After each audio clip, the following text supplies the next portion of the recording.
everyone. Welcome to the Phillip Siddiq Show. We have special guests today. We have Arron Sorkin, the writer of The Social Network. Most of you, I think, heard of it as Facebook. So he's here to talk about the new film. Arron, welcome to the show. Nice to be here. Okay, tell us, how did you get involved with this particular story? I was sent a 14-page book proposal that Ben Mesrick, an author who would go on to write The Accidental Billionaires, which also covers this same subject, had sent to his publisher. The publisher at the same time was sending it around to the film studios for a film sale. That's how it got in my hands. By the time I got to page 3 of this book proposal, I called and said, yes, I want to write a movie about this. So I assumed that the studio would want me to wait until the book was written. But they wanted me to start right away. So Ben and I were doing our research at the same time. We were writing at the same time. We attacked the story from two different places, but it covers a lot of the same ground. Right. For me, the story's about friendship. We had spoken about that. Tell us about friendship. It's about a lot of themes that are as old as storytelling itself: of friendship, loyalty, jealousy, betrayal, power, class, things that Aeschylus would have written about, Shakespeare would have written about, that Paddy Chayefsky would have written about, and it was just lucky for me that none of those guys were available, so I got to write about it. Now, when you're writing your script, the screenplay, do you have an actor or actors in mind who would fit it, or you just would write it? No, I'm playing all the parts myself. Okay. Yeah, my office gets really active. I'm jumping up and down, and I'm driving around in my car, having arguments with myself. I'm playing all the parts. But once it did come time to casting, we got incredibly lucky. I've never written about characters this young, so we knew that casting it, you weren't going to be able to cast actors with 2 or 3 decades of experience under their belt. Like the West Wing. Right, like on West Wing. So you were going to have to find a very special group of people, and we did. Now tell us some of the funnier moments that happened on set, because I'm certain some funny things had to happen on the set. There were a lot of funny things happening on the set. There were also a group of practical jokers, beginning with our director, David Fincher, who did such a great job. But a lot of people would find their props or personal property cooked into Jell-O, or they would go into their dressing room and find their stuff super glued to their table, things like that. If anybody had to answer a phone during a scene, answer a cell phone, it was 50-50 whether that cell phone was going to be coated in Vaseline. Now, film is going to be huge. I mean, Facebook is huge. I'm sure you're ready for all the accolades. And listen, my sources tell me, what was that little guy, the little gold man? Well, we'll see. Listen, I'm always surprised when anyone outside my immediate family comes to see something that I do. So, I'm not indifferent to box office success, but I'm less interested in how many people come to see it than I am in how much the people who do come to see it like it. And so far, the people who we're showing it to are really enthusiastic. I loved it. I appreciate that. Now, are you on Facebook? No, I wasn't on Facebook when we started. I got a Facebook page as soon as I signed up for the movie because I wanted to find out what this was all about. I kept the Facebook page up during the research period, during the writing, while we were shooting, and our last day of photography, I took it down. Oh well. He's here. Go see The Social Network. Arron Sorkin, man, thanks for the time. My pleasure. Thanks Good for to the be time. Here. My pleasure.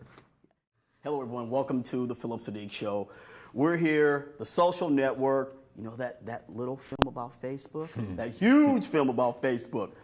Armie Hammer, our special guest, he's going to tell us his involvement with the film. Dude, welcome to the show, man. Hey, thank you, Phillip. Appreciate it, man. Great. That was a good introduction. Oh, hey, only for the best. I appreciate it. How'd you get involved with the film, man? I got involved in the traditional way that actors get involved with films. I heard that Fincher was doing a new project, and I said, dude, I have to be in that. Fincher's doing another project, I'm in. And my agent was like, calm down, hotshot. You don't even know what they're doing. You don't know what's going on. And I was like, whatever, man, I'll serve coffee. Whatever it is, get me on the set. And he was like, actually, they need a guy who's 6'5". I'm 6'5". This is a sign. Put me in the damn movie. And then I read Sorkin's script, and I was just like, done. Like, this is the finest screenplay I've ever read. It was, it was such a treat to be given something like that, because normally, especially now in Hollywood, like, because of that whole writer strike that happened a while ago, a lot of projects you get they're not thought through. They're just like, write an idea out around a hook and we'll sell it and it'll be great. But this was one of those scripts that you get where every time you read it, there's something new in there that you can mine for and find. It was amazing. And then I went in and auditioned for Sorkin, which was surreal. And then I went in and auditioned for Sorkin and Fincher, which was not surreal, but terrifying. Terrifying. And I walked out of there shaking, just like, I don't really know what happened. And I got a call the next day, and they were like, hey, congratulations, we're so excited you're involved with this project. By the way, you start rowing tomorrow morning at 4. And I was like, haha, okay, good, let's get going. Oh yeah, your acting is great, and then also the physicality. You're going to have the people on the aisle swooning left and right and center, and all those good things too. Playing twins, how was that? Because when I read it was just one person. Like, how did you do that? The emotions of each twin are different. Yeah. Well, good. Thank you for saying that. I appreciate it. I'm glad you thought so. I mean, that was really the biggest challenge with these guys is you have two human beings who are born in the exact same place, almost the exact same time. Yes. They're afforded the same opportunities. They both come from a sort of aristocratic, blue-blooded upbringing where... Harvard men. You said it best. Finally got to say that on camera. You said it best. And you said it better than any of us.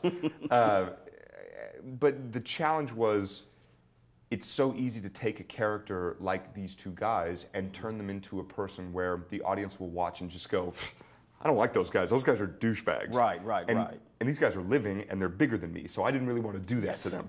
But also we felt like it wasn't fair, you know. I mean, but in the script itself, a lot of the work was done for us by Sorkin. I mean, it was such a well-written script, and everything from how the twins reacted to the same situation, whether it was what line they delivered, how they reacted to a line. It was all in there for the twins. It was all explained clearly. So there was another actor and myself, Josh Pence. He and I really worked together to create the twins, how they would look at each other. Do they touch each other when they talk? Do they not have to? Do they not have to look because they're twins and they know when they're talking to each other?